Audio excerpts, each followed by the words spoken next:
Now hear this, you pukey, puny, miserable weakling of a son of a bitch. I'll TNT your fists.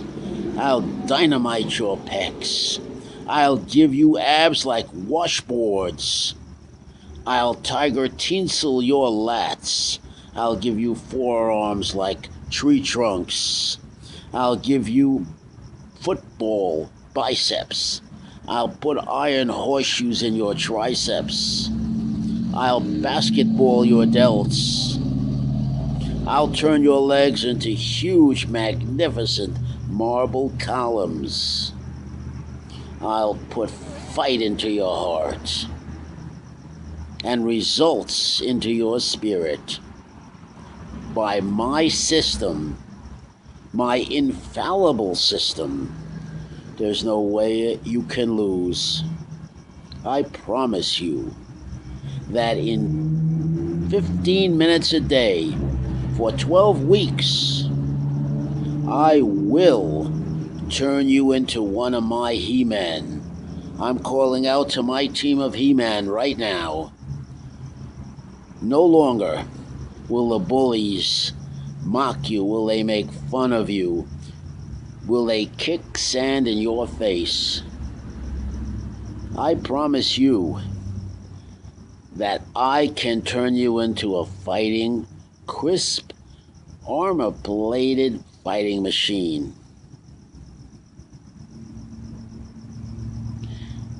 This was the advertisements in Superman magazine that we all read as kids.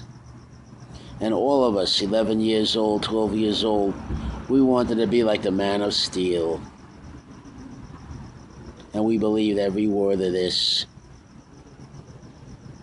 It plays perfectly into our fantasies to be secure, to be perfectly secure in all situations. Black man was enjoying a wonderful steak dinner with all the trimmings, nice baked potato, big baked potato, mom's apple pie and Haagen-Dazs ice cream on the top. Nice fresh cup of coffee. In walks Mr. Rockefeller, and Rockefeller been having some trouble with his ulcers lately. Walks up to the black man and says, "Ah, damn, I wished I had your appetite.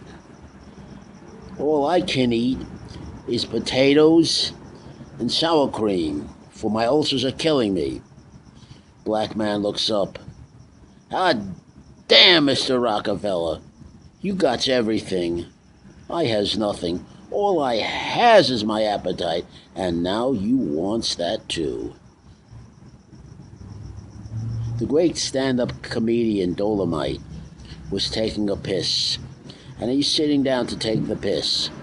So one wise ass walks up to Dolomite and says, "God damn, Dolomite, what the hell you doing sitting down to take a piss? What the hell's wrong with you?" Dolomite looks back at that man and says, "Not that it's any of your business, but I've been having trouble with my back lately. My doctor said, Dolomite, don't you lift anything heavy." Two friends in the jungle. One buddy gets bitten right on the cock. "Ah! Help me, help me!" It was a rattler. The other guy runs back, fighting his way, working his way through the jungle, back to civilization. Doctor, what can I do to help my buddy? He's been bitten right on the cock by a rattler. What can I do? What can I do?" And the doc says, you got to get down and you got to suck all that poison out. Is there anything else? Anything else? Nope, that's the only way. Runs back through the jungle, torn up, alligators, snakes, mosquitoes, everything. All kinds of misery to get back to his friend. And the friend's laying down there, almost dying. said, what did the doc say? What did he say? What did he say? The other friend looks up and says, he say, motherfucker, you gonna die. This is in Ireland. A big man. He's taking a piss. And he is, for his size, he is a poorly endowed gentleman. In walks a little man. In a stall right next to the big man. And he whips out a huge cock. And the big man says to the little man, I couldn't help but to notice, what in the hell is a man like you doing with a cock that size? My God, if I had something like this, I'll rule all of Ireland. Little man says, lad, it's none of your business, lad. And the big man says, little man, if I had a cock like yours, I'll rule all of Ireland. Now, you mightn't be one of them leprechauns now, would ye? And the little man says, that I be, laddie. Big man, does that mean you can grant wishes? And the little man says, I can do that, laddie. But first, ye must do something for me. Big man, oh yeah? What I gotta do for a little man like you? And little man says, grant me skull, lad. Grant me skull. The finest skull in all of Ireland, and I grant you wish. The big man's story there says, listen, little man, I ought to stomp on you. I ought to smash you to pieces. With an attitude like that, talking to me that way, I ought to kill you, little man. But then he starts to think, but if I kill the little man, if I stomp on the little man as I ought to, maybe he's true. Maybe he can grant my wish. If he grants me wish, I'll rule all of Ireland. If I hold a man like that, I'll rule all of Ireland. And he's figuring, well, who's to know? Who's to know? It's just a little man and myself. Who's to know? And the big man says, okay. The little man says, fine, lad. Follow me.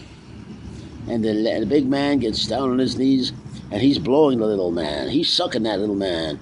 Little man looks up and says, ooh-wee. He said, you are fine lick, lad. Fine lick. And the little man, aye, laddie, here I come, lad, watch me come.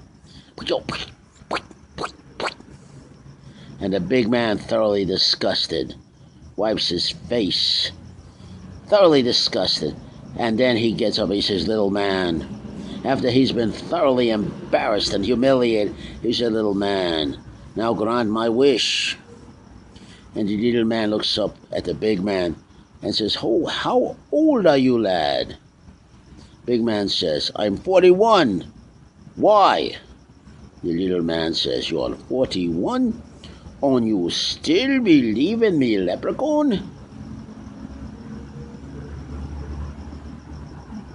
It's a funny thing, you know, when we used to go to the dances in New York, the competition is horrendous. It's about a 7-3 imbalance all the time. The short men with prominent features, moon face,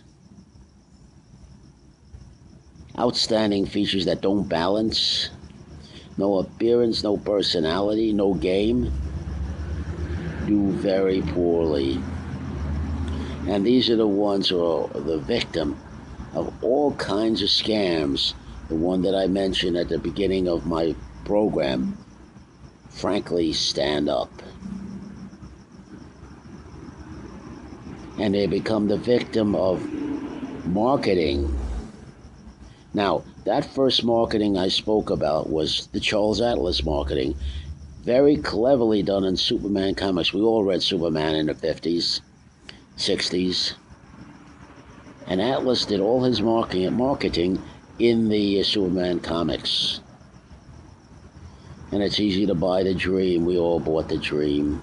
And in just 12 weeks, using his system of dynamic tension and our own body weights, we'll turn ourselves into Atlas He-Man. Now, Atlas billed himself as the world's best developed man.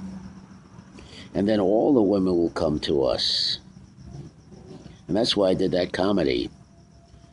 Because it's everybody's dream to find a way to be more effectively competitive. Now, competition is not fair by its very nature. There's not a level playing ground. It's a hugely competitive, and that means the winner is not the one that should win, all things being equal, by the Emily Post rules, by all the things we've been taught to believe in. The cream comes to the surface, and so on and so forth. Well, I'm here to tell you, no, it does not. I'm here to tell you, if you're a small, short man like me, disenfranchised, no appearance, no personality, mocked, ridiculed, rejected, everywhere, in fine Quasimodo, Mr. Hyde, without, unfortunately, Hyde would be okay. I'll accept Mr. Hyde. I love Hyde's fighting spirit. I love his youthful energy. And I love his rage. However, we don't have the kindly respected Dr. Jekyll to run an alibi and hide in. There are no alibis out there.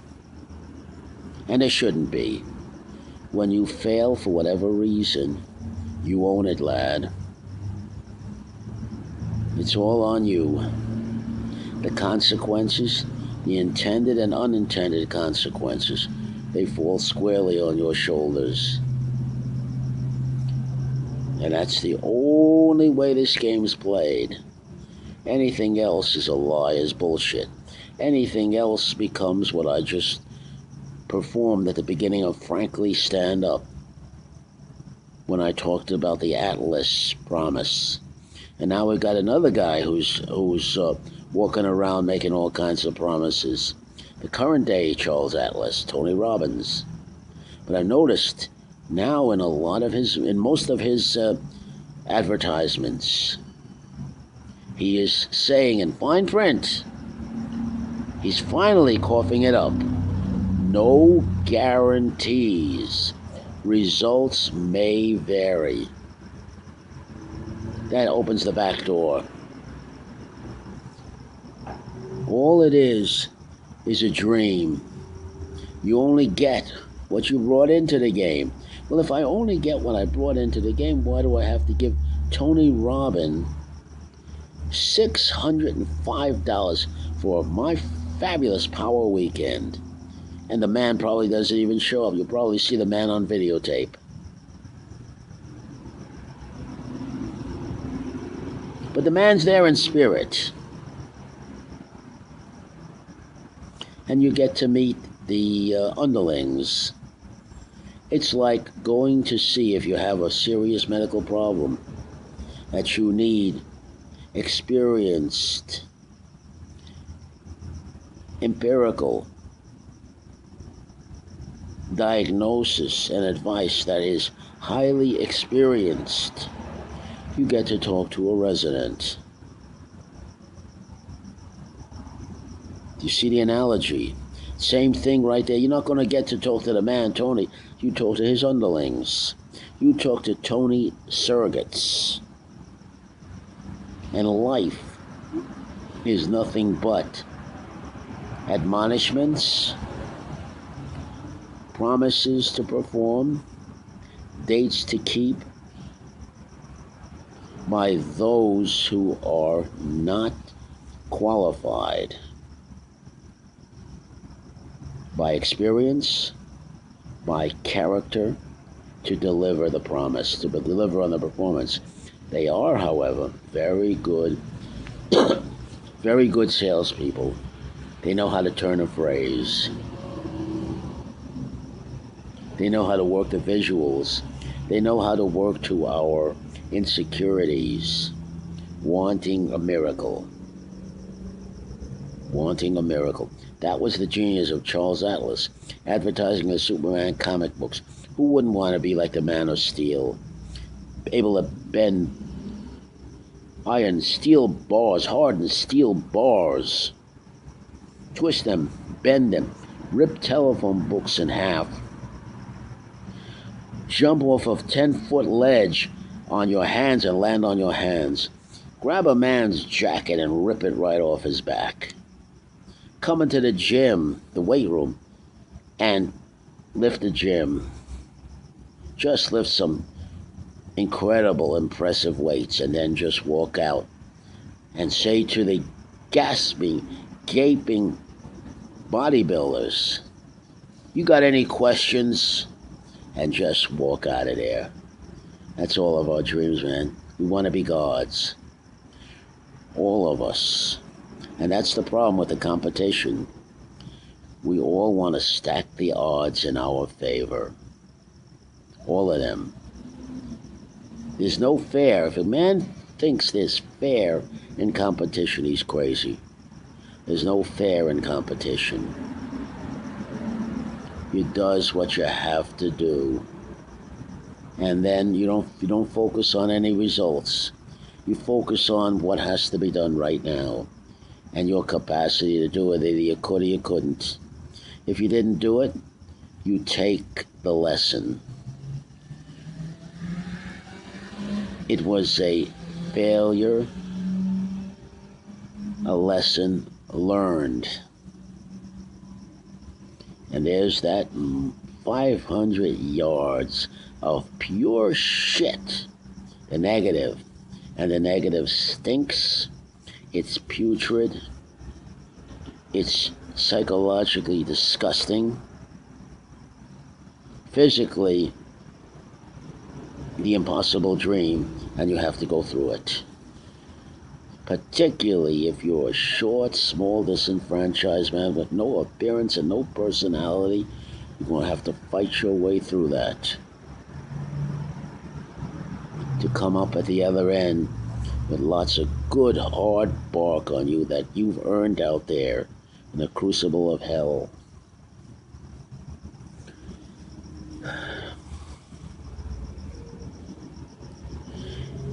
It takes everything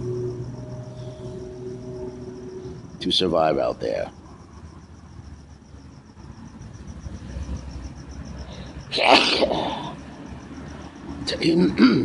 It takes everything to survive out there. It takes guts. It takes intestinal fortitude, excuse me.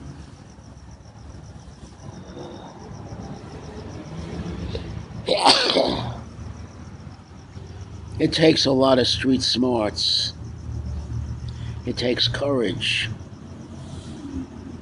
It takes the ability to know yourself, to know what questions to ask yourself, when, where, how, and why.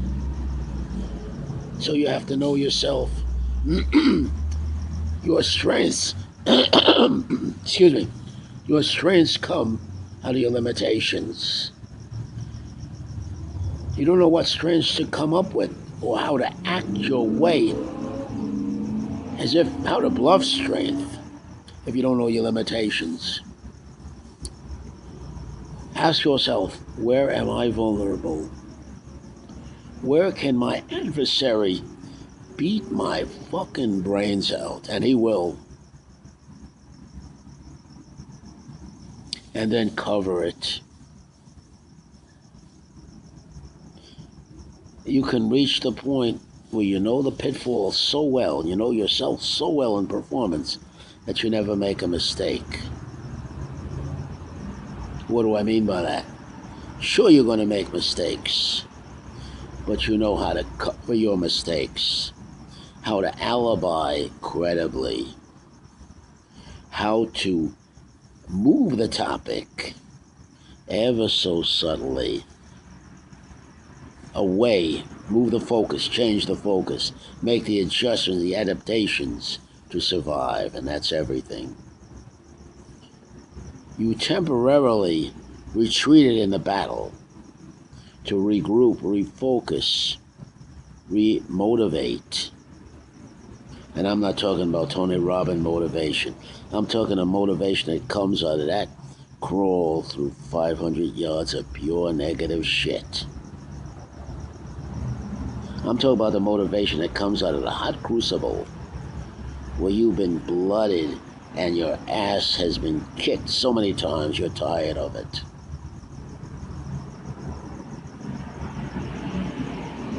Then this is the motivation that comes out of personal suffering.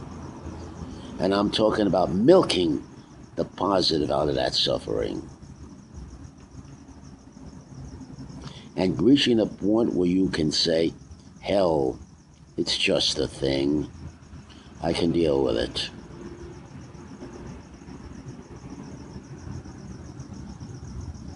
You need self-mastery.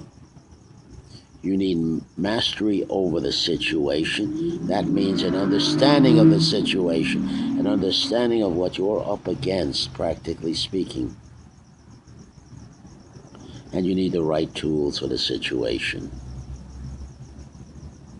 All this takes experience in the school of hard knocks. But now here comes the catch-22, the paradox. If you don't have access, because you don't have the personality and the temperament, how do you get the experience? Well, one way is you can get it vicarious pretense. You listen to the other social performers' experiences, and you project yourself into that situation. And you ask yourself a large series of concrete questions. You watch, you observe, you observe, you observe. Never take anything on its surface value. Never trust what anybody tells you until you have checked it out yourself very carefully and asked yourself all the tough, hard questions. And you've done a hellacious self-assessment. Who are you? You can answer that question. And you have to know when to pull back. One of the critical things is the critical distance, especially with women, in my humble experience. If you're an ugly little guy like me, you got a big head, a big face, grossly large features, moon face, and a belly, and you're only 5'3", you better give that woman all the space. And I'd say any woman, to be fair, practical, and realistic about all this, you better give her all the space she demands by her verbal language, by her body language that you correctly read, by putting your mind in the mind of the woman in this situation, and in the situation, in the now, to inform your decisions and your behaviors, and to inform your way of being. And certainly, all of it starts with your Egan appearance. He's the one who spoke about it, and I'm giving him the credit. John Egan. That means you have to be neat. You have to pass a good, tough Marine Corps examination on your appearance and your bearing. You don't let yourself go out of that door unless you are squared away from the head to the toe, because the women have razor eyes for detail. I've seen studs, them damn stud muffin, prepare to go out on the pussy hunt. And I've seen them square away and spend mucho time. The hair, the haircut, the style, the clothes, then they have to detail the vehicle, all that other bullshit, and then practice their bearing. I've seen one fool look in the mirror, and he practiced his lines from Dirty Harry. So tell me, punk, make my day. Make my day, punk. The only problem with doing this, you're trying to get machismo and presence, taking shortcuts. And all you get out of that is a bunch of phony, disconnected, comical quirk behaviors. If you can't back it up, you don't have the experience, you don't know how far to go with it. It's all a show. Now, there's nothing wrong with stealing from Clint Eastwood movie or anybody. Nothing. He stole it from somebody else. That bum stole it from somebody else. Michael Caine was right. The great actor Michael Caine, who was talking about acting, and I'll never forget it. Caine said, if you see something somebody does and you like it, steal it. Work it through your DNA, because that bum stole it from somebody else. Never were truer words said. And remember one thing, when you see you stars in the so-called stars in the movies, nobody talks like that. Nobody talks like that bullshit. Doesn't happen. That's what fucked me up. Because I thought all women... Now, when I was growing up, I loved Marilyn Monroe. Why did I love Marilyn Monroe? Just a kid and foolish fantasy, and Elizabeth Taylor and all that other crap. And Elizabeth Taylor was only 5'2" of dumpy woman. Period. Just has a face. Now, Debbie Reynolds, much worse. Now, let's get into the analysis. I thought all women behaved like coquettish and the bullshit. Don't happen that way. Don't happen that way. I've looked around. I've watched women in New York City and all over. And I've yet to find one who walked and talked and behaved like Marilyn Monroe. I use Marilyn Monroe because she's the prototype. Donig is insanity. And I blame men for that. Yes, I do. If that's the image you want, that's the image you're going to get. Deal with it. I likes me a woman who can get into a fantasy with a man such as myself. That's hot genital strivings. It doesn't make it difficult. That will talk shit directly without being coquettish and covertly judgmental. I doesn't like to go through all those mental rabbit holes.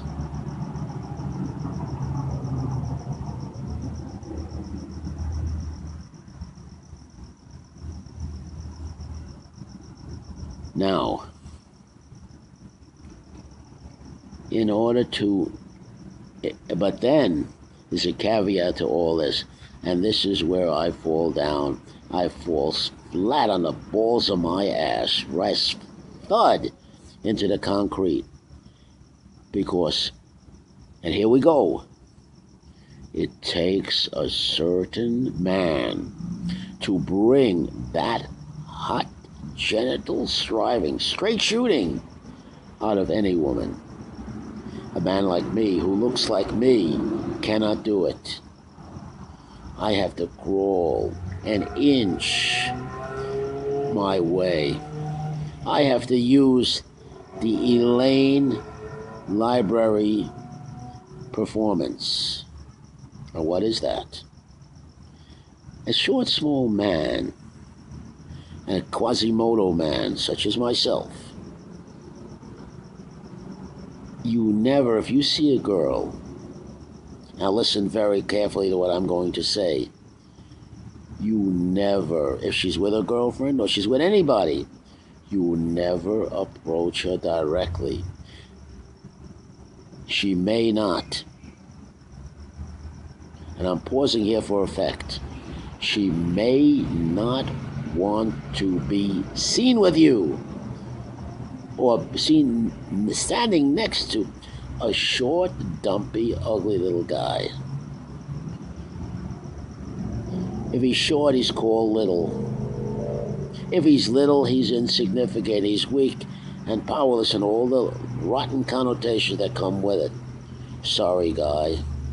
Straight shooting.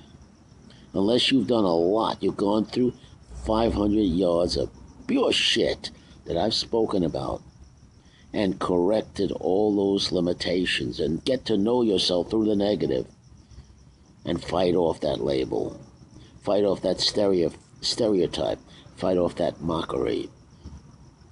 You're going to stand where you can observe the woman out of the corner of your eye, but you have to pretend, you have to let her see you, and then position yourself in such a way that she can walk right past you with her girlfriend or some other friend. Don't project yourself. You'll lose everything. Do not be possessive or jealous. You have to share. If you get so lucky for any woman to talk to someone like you, a short, small, ugly little man, you should get so lucky for that to happen. You have to say to yourself, I could never keep this. I have to share it. And then you have to come with the premise, how may I be of service to you, ma'am? How may I be of service? You come in, you begin from her interests. You don't exist, my friend. You're trying to effect a connection because you're going to need her to help you. You're going to need her on your side. You're not a stud muffin and all that fucking crap. You don't fit the Madison Avenue, the Hollywood stereotype. And when you take a look at these guys that are touted, you don't know how to assess a physique or assess a real character and personality the way that I do, being bashed around the school of hard knocks as I have. So you take a phony image for the reality. These people wear toupees. They wear lifts. Even the tall bastards have a 2-inch heel. Look and see, I'm not bullshitting or lying. They wear toupees. They wear the best clothes, best design, angles. They go to charm school. They go to acting school. They know how to. Here it comes. You can't get away. 2 of the dirtiest words in the world that I know of. Sell yourself. Sell, sell, sell. Perform, perform, perform. No way to get around it. Now here's the paradox. The little shorty has nothing to sell. Nothing to perform with. Everything has to be showtime. A forgery, a fake, artificial. That's why I like Sinatra when he says, life is nothing but a bottle of Jack and whatever gets you through the day, baby. The one who wins is the one who has all the marbles.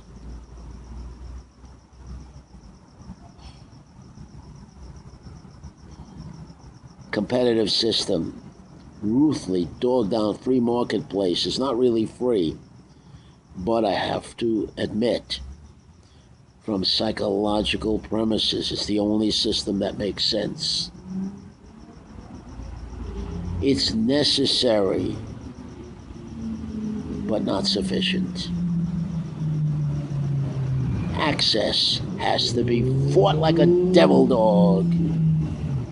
And once you've got that access, there are no guarantees. Results may vary. Finally, our leading guru, Tony Robbins, has finally put out the disclaimer, if I'm correct. No guarantees. Results may vary. But all of that comes after the fact, just like Charles Atlas. Now we're going to turn the analysis full circle as I did at the beginning. Frankly, stand up. Atlas was so brilliant. He advertised in Superman comics. We all read Superman, and all of us envied Superman's muscles, Superman's will, and particularly Superman's indestructibility. If I could have anything I wanted, I would make a Faustian deal right now to have indestructible joints, dense, thick, hard bones, strong bones, a perfect metabolism and constitution, the perfect genetics to lift a lot of iron, to be a strong man naturally and have that genetic potential. I'd sign that deal with Faust. I'd make that Faustian deal. Notice, I'm not talking about riches. I'm not talking about fancy material things. All I'm talking about is the ultimate security. That's how important it is. That's what Atlas appealed to. Now we're turning the analysis full circle. That's what Atlas appealed to when he says, in just 12 weeks of the Superman comics, in just 12 weeks, through my system of dynamic tension, I'll put you on my team of He-Man. No longer will the bully kick sand in your face. No longer will you cower. No longer will you suffer the indignity of being a weakling. I'll tiger tinsel your lats.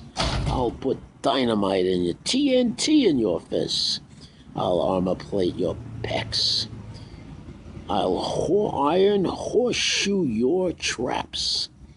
I'll turn your forearms into steel.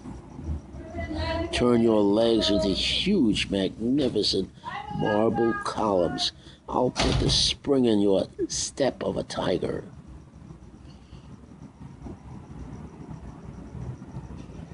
I'll give you the awesome presence of a lion. I'll build my He-Man from the head down to the toe.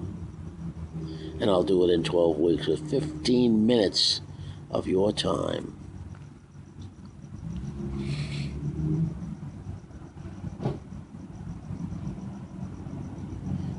Now, you're talking to the man, you're looking at the man who's run that track.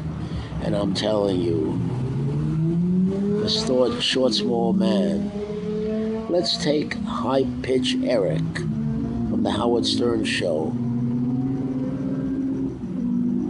405 pounds, 6'1". Pretty good frame, bone structure, 66 IQ. I could take that man for 6 months, and if I could isolate him and have complete control over what he eats, everything.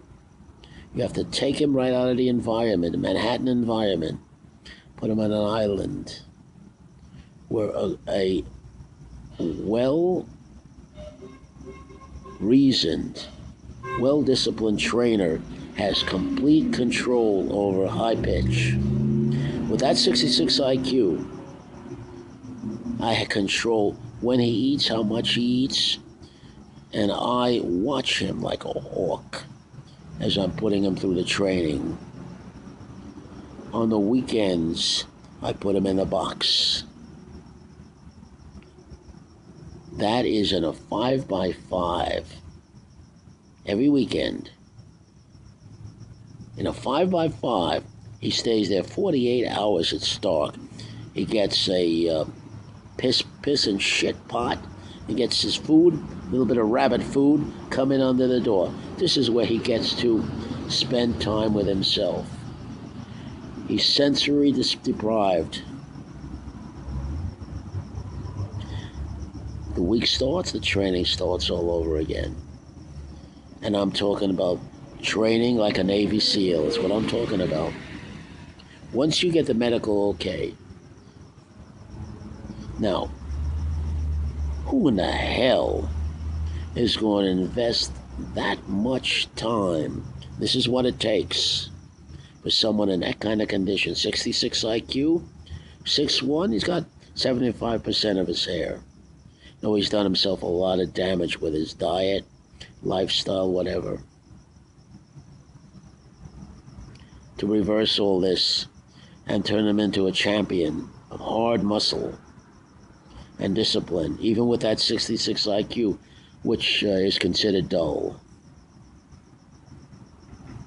Now, what does a man like Tony Robbins or a bum like Charles Atlas have to say against that reality?